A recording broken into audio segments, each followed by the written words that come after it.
Welcome to the CE Pro podcast. I'm Executive Editor Arlen Schweiger. The audio market has always been a cornerstone of the custom integration industry, but certain segments within it are especially hot these days. CE Pro's Bob Archer gathered Savant Steve Silberman, AudioControl's Alex Camara, and Paul Bochner, who runs New Jersey-based integration firm Electronic Concepts, to discuss where the market is headed, how to sell to younger consumers, and other product trends impacting home audio's growth in this week's podcast episode.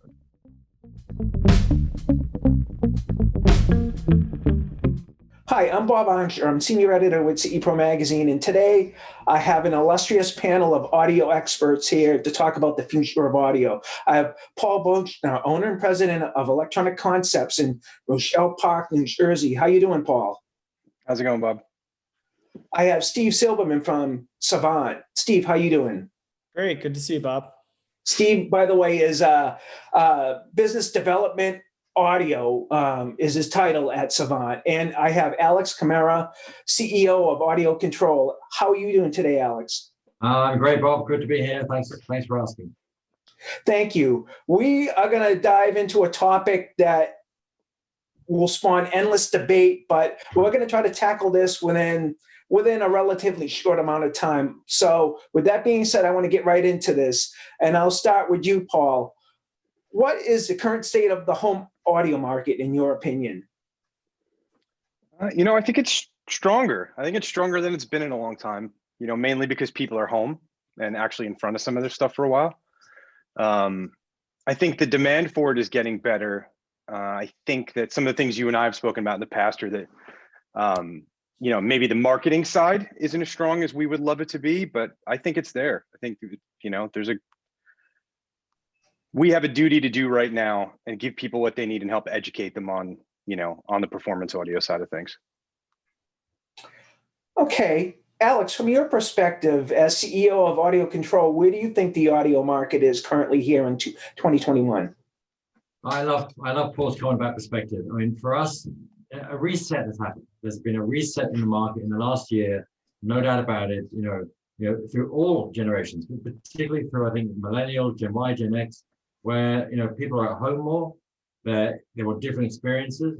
What they were doing outside the home, they brought into the home, and they're realizing, I think, for the first time, many people, that actually this can be an awesome entertainment experience, both myself in the home itself and with my friends who are maybe aren't with me. So the experience in the home has been, I think, just refound during the last year of COVID, let's face it, and I think people are looking for that to really generate from there. I think there's a massive opportunity in gaming, in music, in live events, something like, Twitch itself. I was at an event about 2 weeks ago that we were hosting, and it was on Twitch, and it was in like 18 homes, across, some friends and so on. And it was a live DJ performing a live concert for these families. And the experience was great. And there was an interesting comment that some people had amazing performance, to take Paul's point, and others, it was a little, they go like, wow, I need something better than this. So I think we're at the start of a regrowth. I really believe that. Steve, how do you see the market? It's diverging. If you just look at the analytics, right? You look at CTA or NPD data, non-smart audio is flat 2019 through 2020. And there are these aberrative moments, like Paul is in a perfect position. He's poised for that well-heeled Gen X customer that they've wanted a Macintosh system their whole lives, and this is the year to do it. They're at home and they're or an audio control system. What's that? Or an audio control system. Well, hold on, I'll get to that. So this is where I'm talking about. There's a divergence, right? So we see consumer electronics, as we think about consumer electronics as a traditional category, it's flat. But what we're seeing is smart audio related products are up 14%. So we're starting to see this divergence where the markets are all healthy. Like there's nothing wrong with traditional consumer audio being flat. It's flat at a very high dollar value. But what we're seeing is this acceleration in any audio component that is smart, that has intelligence built into it. So it's a really exciting moment right now. Okay, now we've already kind of alluded to this. What do home audio companies need to do in order to gain acceptance with Gen X, as you alluded to already, Steve, as well as younger millennials, and even going younger than that, Gen Z, who are coming up rapidly in terms of pretty soon they'll have some buying power. Question to me? Yeah, we'll start with you, Steve. So, yeah, so you gotta pay attention to where the market is going, right? 50% of all consumer dollars spent in audio are spent on soundbars, right? So we know, regardless of what generation you sit in, whether you're Gen Z, you're a millennial, you're X, or you're a boomer, that there's just an extraordinary amount of money being spent in soundbar. But we also know that smart home connected devices are really strong, right? We're seeing a 14% growth in that category alone. So, if you're looking at getting adoption, you need to pay attention to what are the features, what are the types of solutions that customers across all these different generations are looking for. And so finding this ability to integrate those different needs together, it's a really good way to go, right? So that you can get new customers on board, give them what they want, but give them a better version of anything they could have ever imagined. The other thing that you see is just the listening and the viewing habits across these different generations.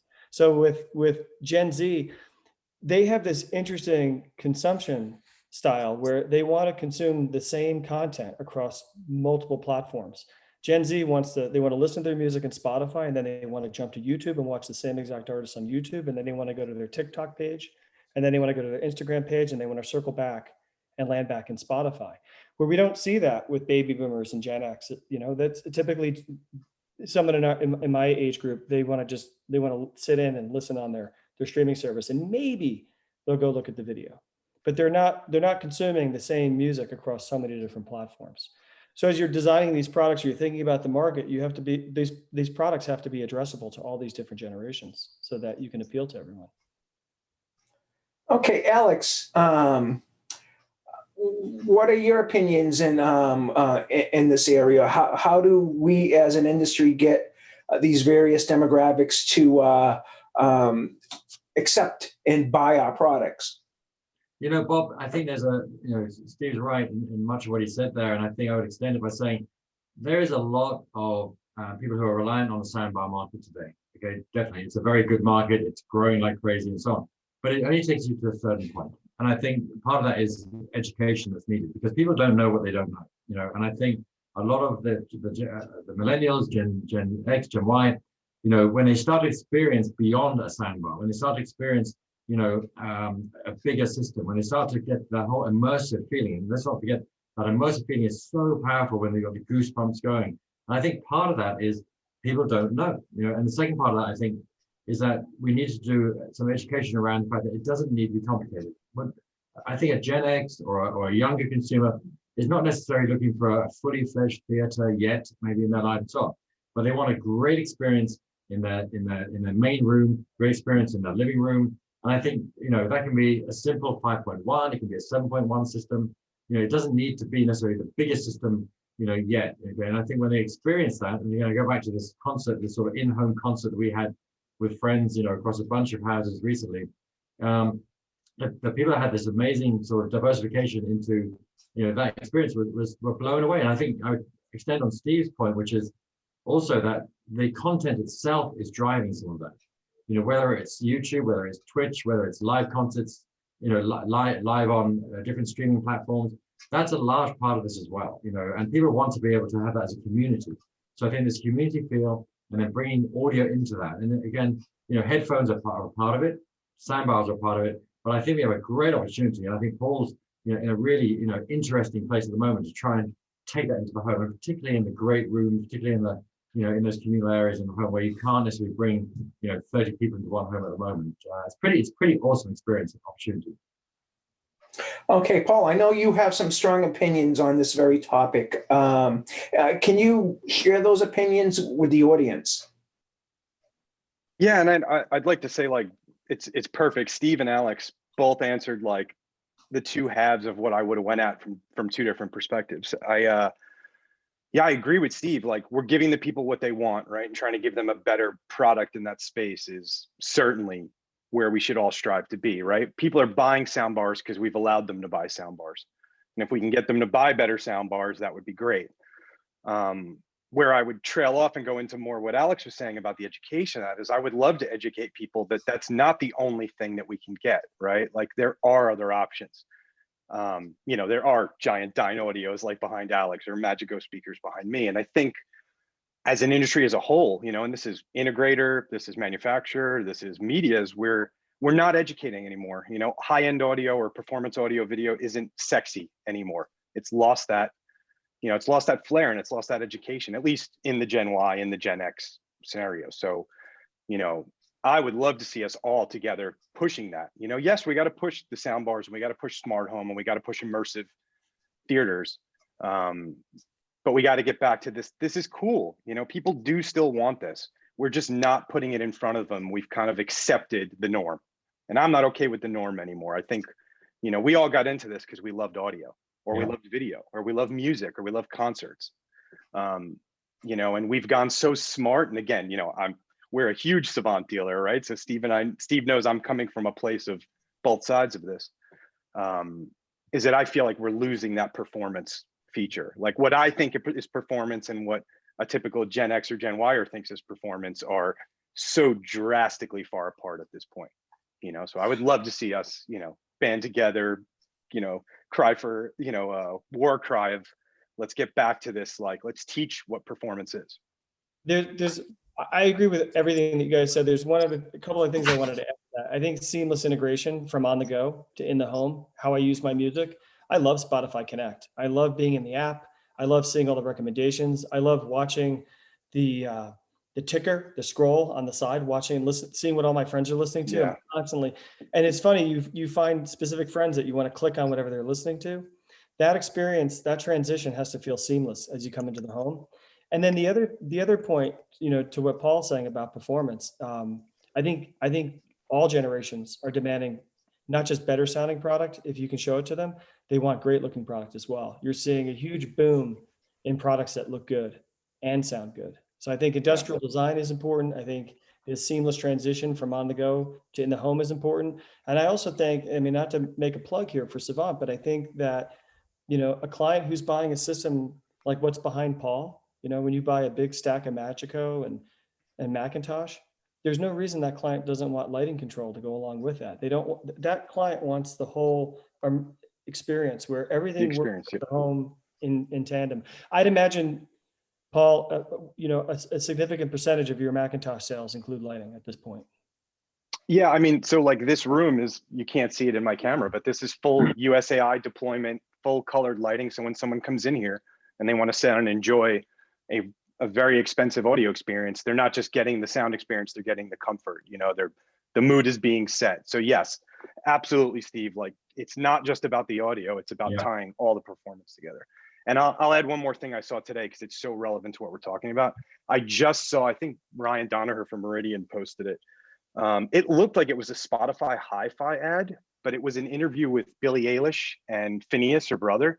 And they're straight up 2 minutes talking about hi-fi and why they record the way they do and how they want their listeners to hear every bit of how they recorded it. And I was like, here's a young girl, right? Like a really young girl who's super talented, speaking the gospel of what, you know, guys our age, you know, are thinking about when it comes to how we want to listen to music. So it was such a great moment to be like, you know, that hopefully spoke to those generations, right? Like even the one who you love is telling you, this is the way, you know, this is what we want to do. And she's one of the best connectors on that experience, Paul. I agree. I mean, I've watched her a lot. I listen to a lot of her music. I love her music. And when you play that on a great system and you really get immersed by it, you know, it's amazing. I think that goes back to the point about, you know, it's so important today more than ever, I think, to try and get that experience into the home, you know, and into people's lives, you know, and whether it's a Gen X, as I said, or an X or a Y, you know, it's such a, you know, we have a working group here at AudioControl that basically allows us to work with, you know, our millennials and in fact, our director of supply chain is a millennial himself, and he leads that group for us. You know, and one of the things about that is, you know, and I hate to say it like this, but, you know, you don't want people who think they know what they're doing, you know, who've been in the industry necessarily for 30 years, necessarily making those decisions. You know, and I think getting people who are passionate about this, people who are in that age group as well, is key to this. So that goes back to partly the education, but partly the experience of having the right people involved. I know from our experience at AudioControl that a significant portion of our higher end audio products are going into family homes and are being used by, those groups of individuals who are really looking for that new experience. The other piece of that is gaming. We shouldn't forget gaming. Gaming obviously is primarily driven by, by headphones and headsets and so on, but we're seeing that start to leak really into the home as well. People are loving seeing, a great screen with an amazing entertainment experience through gaming as well, and getting the audio performance from that is a big piece of this. So. Paul, how often do you see gaming as an opportunity in your projects? Quite often. Yeah, it's more and more now, right? Again, same, post-COVID world. It's like families, we're doing a project now where it's like they're taking an entire guest suite in the house and turning it into like the game area for multiple kids, right? Because they have multiple kids home stuck in the same place and they can't game together, God forbid, right? They'd be, beating each other up. So it's what used to be one room that might have had one TV. Now they're building 2 different surround systems, 2 different gaming stations, 2 different audio systems. And these kids in particular, they're really into their video, right? They want high quality displays for what they're doing. They already own high quality headphones. So in some cases, we're not getting audio sales from it, but it's still, it makes me happy because we're at least seeing, these are young kids, right? Not even teenagers in some cases, that understand that they need a better quality display to have a better gaming experience, right? Well, the gaming world has got good education on that, I feel like.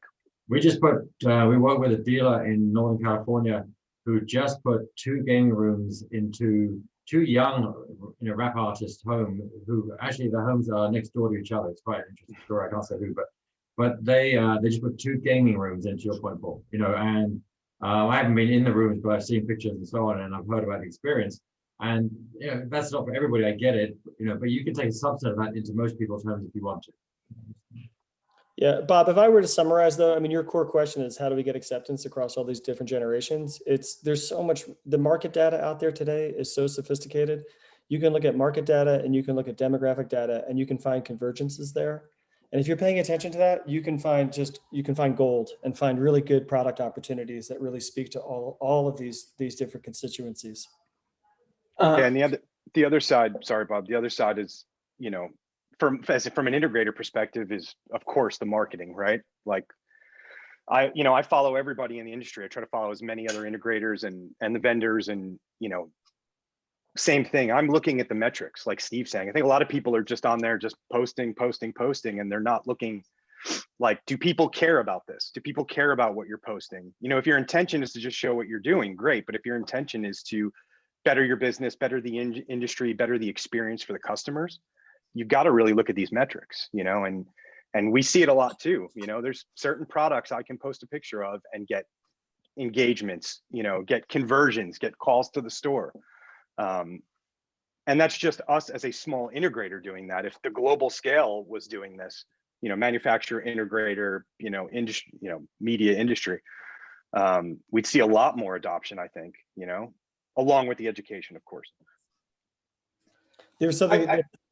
Sorry. Go ahead. I was going to say, guys, I think the education is a very important part of growing the industry. Boomers and Gen X to a certain level understand the value of a nice stereo system because people of that age or those ages come from an era in which audio was still very important. Younger people these days, they have distractions like the internet and gaming and whatever else that they're into. And I think audio as a category is fighting with those other products for younger people's attention. And yes and no. I still go to the coffee shop down the street from our house, and it's all Gen Z baristas there, and they find that they all figured out what I do for a living, and they're always asking me what headphones should I buy next. But it's headphones though, right? It's not like they're in an apartment, they're sharing a house. Yeah, no, I perfectly understand that. One of the things that we've done at CE Pro, we have a lot of millennials in the office. I'm one of the old guys that walks around in the office, but it's hard being 38, Bob. But we've done these series of videos like blind listening tests where we'll compare formats like vinyl versus CD, streaming versus high res, and whatnot. And it was pretty eye opening in a lot of these videos. And they're up on the Seat Pro YouTube page, so they're available. But in a lot of the cases in the various videos we had done, they weren't really surprised, for an example, that how good CDs sounded. They're used to, lossy music from Spotify or Apple or whoever, and they were blown away at how good CDs sounded. Or they had never been introduced to high res audio. So when we played them high res from Tidal, that with MQA, they were really blown away as to how good that content sounded versus even like CD quality. I think we've done exactly the same thing. And one of the, I agree with the education piece, but the education piece can't just be marketing, because no one, you can't get audio from a piece of paper. That's the reality. And I think there's an opportunity, and we're all working on it in different ways. To your point about what you did in the office, and we're doing this now with dealers in the field, starting to figure out, how do you bring the audio experience? How do you actually play something in someone's normal home and then take them somewhere else or play something different that really makes them realize? Because most people think, most Gen Xers, most millennials listen to music in their car, listen to the music, and we have a big car side that transforms the experience in the car. And the look on people's faces in the car, in the work that Paul does, when the goosebumps start going and they start, getting excited by it, and you just see them light up, right? That's the education piece that we need. And it's not easy. You can't just take everybody into a different experience in the live event, but that's the place to go, and I think if we can do more of that, right, continue to push that, as I think all three of us are trying to do that, right? That's a major opportunity, because nothing beats the goosebump. That's what we say here. Nothing beats the goosebump. Yeah, we sell, Alex, that's beautiful. Like, we sell, and I think Bob and I had a conversation a few weeks ago, and it was like, I choose my systems and I sell by emotional response. Yeah. The more of an emotional response I have to a system, the more I'm going to sell that system, and the more clients are going, or end users are going to buy it. Like, that's what we need to sell. That's not what we're out there educating, and that's what we need to be educating. It's like the experience. That transfer of enthusiasm. But speaking to you guys all touched on the need for more marketing and these experiments with millennials in terms of sound. I mean, we just scored the week before last. Spotify announced they're going to start streaming in CD quality. That is going to be a huge market opportunity for us, because you're going to have all of these Spotify users out there that want to know what that means and what kind of products should I be looking at that are going to benefit from this. So that is one of the most exciting things that I saw in my newsfeed in the last 10 days. And then yesterday, RIAA announced, annual vinyl sales up 30% again, year over year. So records just keep climbing back, and that's another exciting category. And at Savant, we announced at our Integrator Summit that we're going to be bringing turntables to the market before the end of this year. And we're looking at existing products that we make right now, and how can we take those products and use those existing products to leverage the analog experience across the home. So really exciting times. Yeah. I think to touch on, to finish that segment, Bob, I think it's education and experience, right? Like, and one of the conversations we also had was like, a lot of people were asking, not just you and other people in the industry, but like, why build a hi-fi store now, right? When they're going, more and more of them are going out of business. Like, we're doing both, right, successfully. But what we can do with having a space like this is show that emotional response, is give that to someone, right? Am I going to build a business around just this room? Absolutely not. But are we going to continue, selling high performance and educating people and giving them those experiences because we have a space to do it? 1,000%. Right? And it sets us apart. To your point, Paul, I mean, I think there's also, there's an amount of discretionary income out there, and candidly, through COVID, that's grown. Not for all groups, I get it, but for many groups, so they are able to decide on where they want to spend their cash. Yeah, and generally people, in the past have, to Paul's point, I think I agree, have downplayed the audio side of things. They bought the soundbar, they bought the receiver that perhaps was just the $800 receiver because it was good enough, sort of thing. And it's really about turning that experience into a great experience, not just an okay experience. And I think, to Paul's point again, we're seeing that happen now. We're seeing the fact that people need that. But if they sit in a room like the listening rooms we have, like Paul has, and they experience that mind-blowing change in audio, or they sit in a great car and hear a difference in them, right? They'll spend more because they want to get that experience. There's a even a slight degree of audio FOMO in some ways. Yeah, but Paul, your new store, the way you remodeled that, it's very attractive to any generation of customer. And you asked this rhetorical question: why would anyone open up a hi-fi store today when so many hi-fi stores are going out of business? Great time. It's a great time. Well, look at the competitors, Paul, that you're up against who are struggling, right? They sell streaming audio, but they don't sell networks. It would be like if you sold turntables and you didn't sell cartridges. And so it's like selling a car without an engine at this point. Yeah. So to speak to what, how do we gain acceptance? You need to build a. I wish I could remember who told me this. This is like 25 years ago when I was in retail. It was a manufacturer, and the manufacturer said to me that think of the showroom as your theater, and you are the actor, and all of this, the componentry, are their props in your act.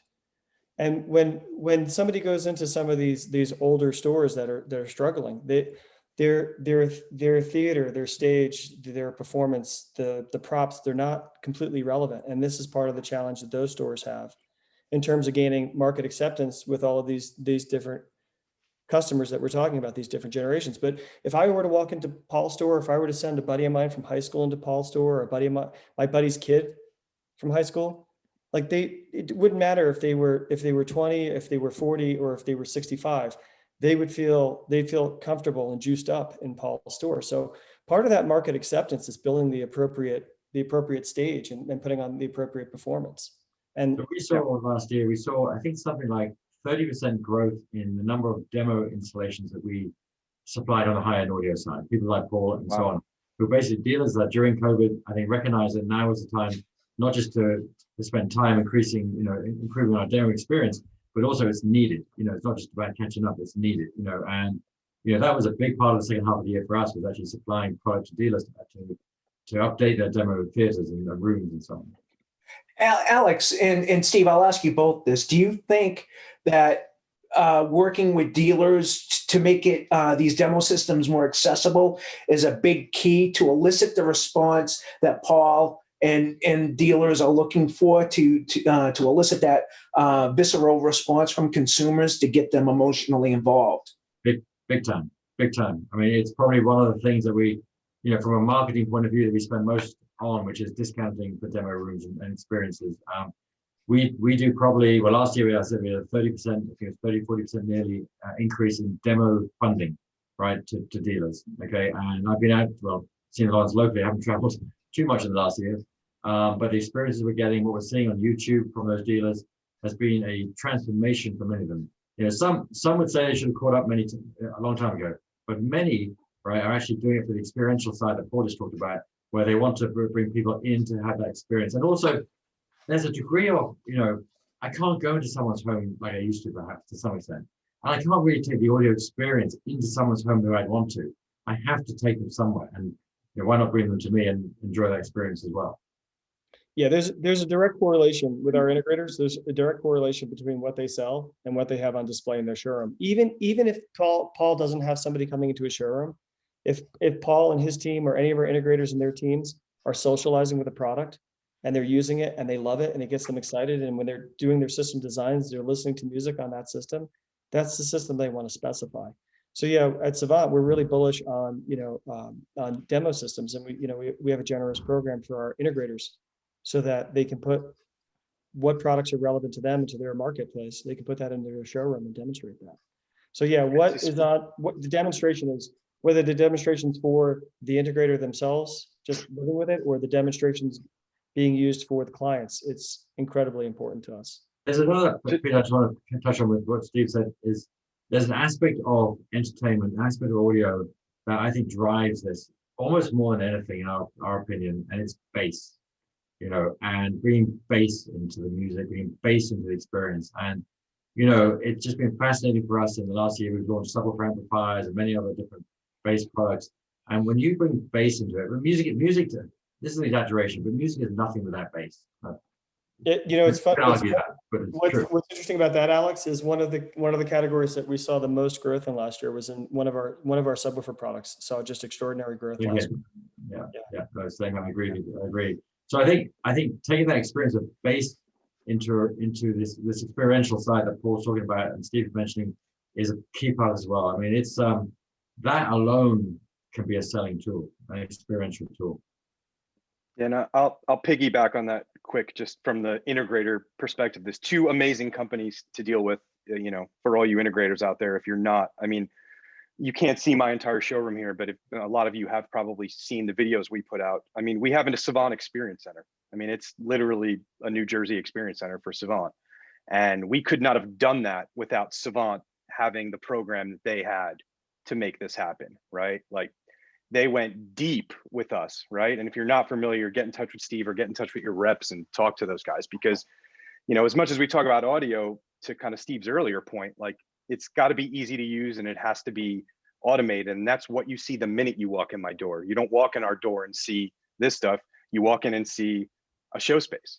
You see shades, you see lights, you see TVs, and the first thing we show is the automation. Then we get into, the other components. So yeah, talk to Alex, talk to Steve if you're out there and you're thinking about building a space, because there are a lot of good vendors, manufacturers out there willing to help you build out your spaces for sure. Thanks, Paul. And we've loved working with you. And to Paul's point, all of us, Steve and I mean, we will discount pretty heavily, believe me. We don't need to make money on demo rooms. We want the integrators to have those demo rooms. We want the right experience. And we want you to bring people into those, the Gen X's, the Y, et cetera, and have that experience. So yeah, I mean, it's we love demos. Yeah, and to Paul, and to compliment Paul too. Paul, you had a real plan, right? You didn't. This wasn't being designed. Your new store wasn't designed ad hoc. You had from step one into the store, the whole customer journey. You had the whole thing mapped out, not just in your head, but like you had a beautiful presentation on what this experience is going to feel like and what the cast of characters were going to be, whether it's Macintosh or it's Savant or it's AudioControl. But you had it, like, it was brilliant. So it was really easy for us to get buy-in and want to make that investment. Before I move on to my next question, guys, Paul, I'd like to ask you specifically, since we've talked about this, but it's a two-part question. The first part is, what are you doing exactly to make your demos to your clients so emotionally involving and so beneficial ultimately to your business? And secondly, how are you marketing, and we alluded to this earlier, to your local area customers with the things that you are doing, like videos? How does that work for you?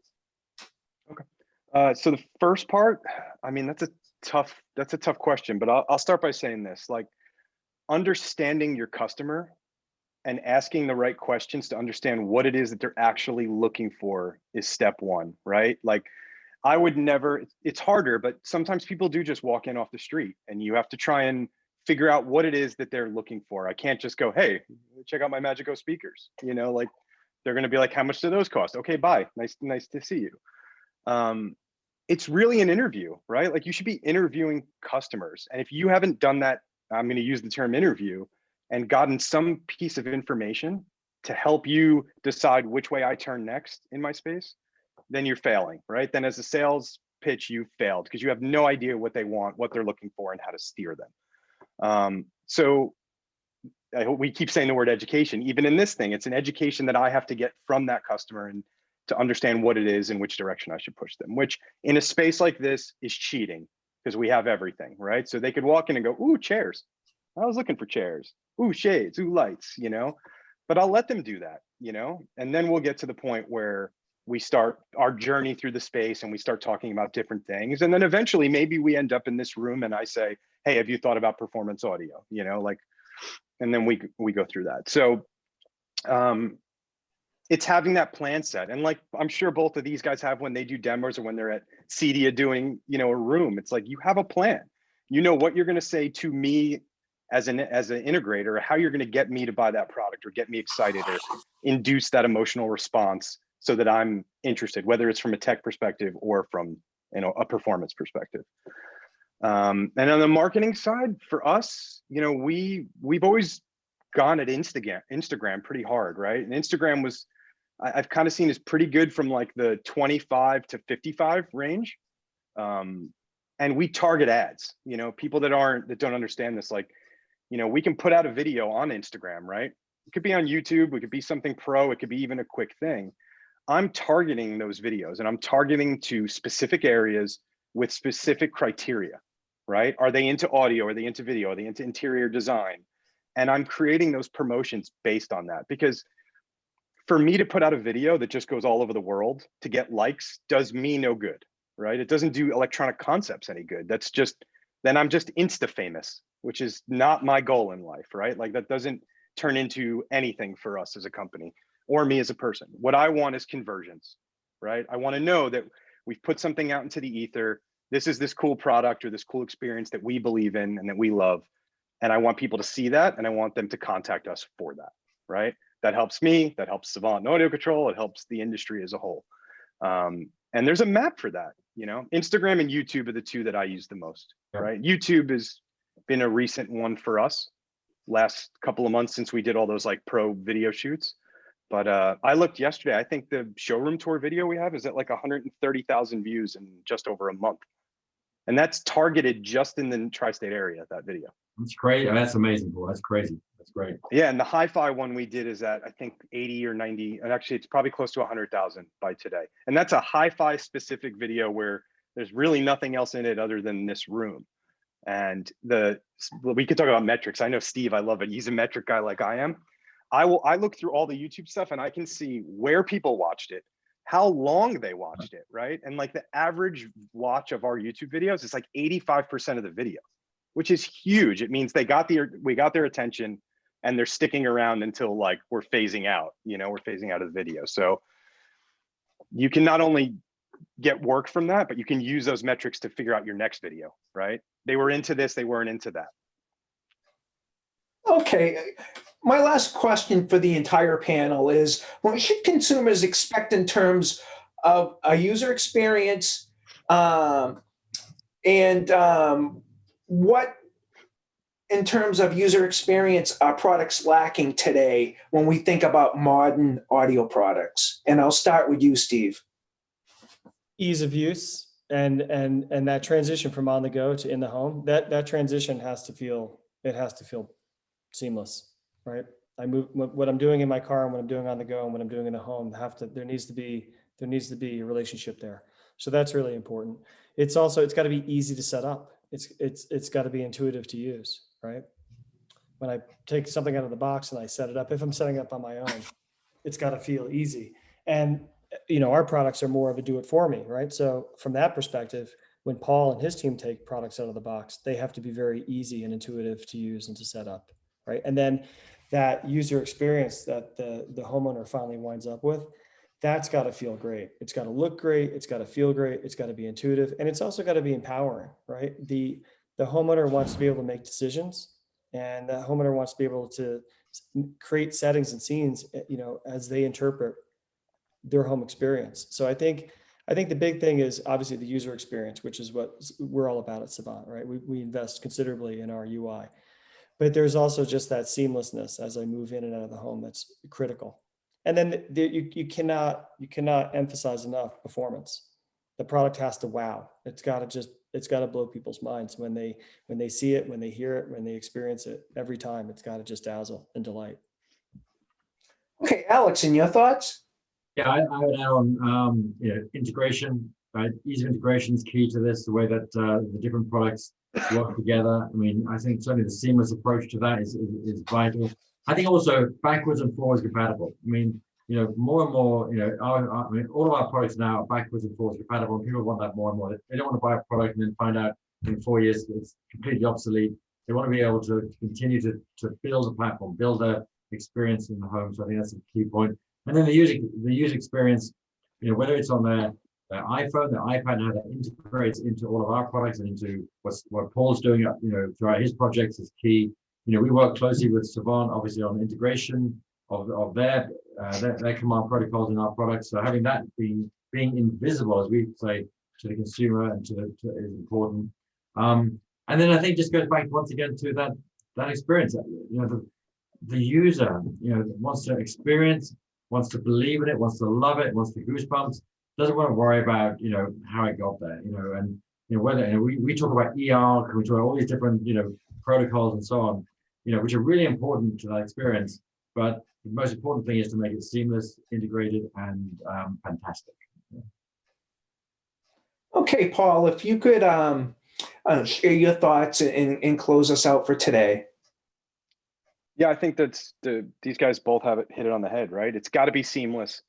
I think my view on it from the outside and kind of my, my colorful view on some of these things is we just need to stop selling boxes, right? If it feels like we're selling boxes, then we've lost. And I think we're still trying to find our way. Like automation has come so far in the last 10, 15 years that it's like, there's just so many boxes, right? We need to make sure that we're putting the boxes in, but we're also keeping that emotional response or the goosebumps, like Alex says. And, people do get goosebumps from automation, not just audio, right? When the shades go down and the lights go on, the theater starts. Like it's sell experience, don't sell products. No. Like use the products you need to create the experiences, but don't look at it like I'm just selling products. And I think a lot of our industry is doing that. We've just lost any kind of emotional response to what we're doing. We're just putting stuff in, and yes. I think we've been successful, and we're not a huge company, but I think we do a good job by our clients and by our manufacturers because we are selling based on that experience, not just based on putting boxes out, Paul's a great example of that, definitely. I want to thank you guys for taking time out of your day. This topic could go on forever, and at some point I'd like to revisit it. The topic and maybe expand on some of the things that we've spoken about already, or maybe throw in something new because we probably missed something and we'll probably say afterwards, hey, why didn't we talk about this? But I want to thank you guys for taking part in this CE Pro podcast for today. And I want to wish you all a great weekend and a great day. Thanks, Bob. Thanks so much, Bob. Good to see you guys. Thank you guys. See you guys. Great to see you all.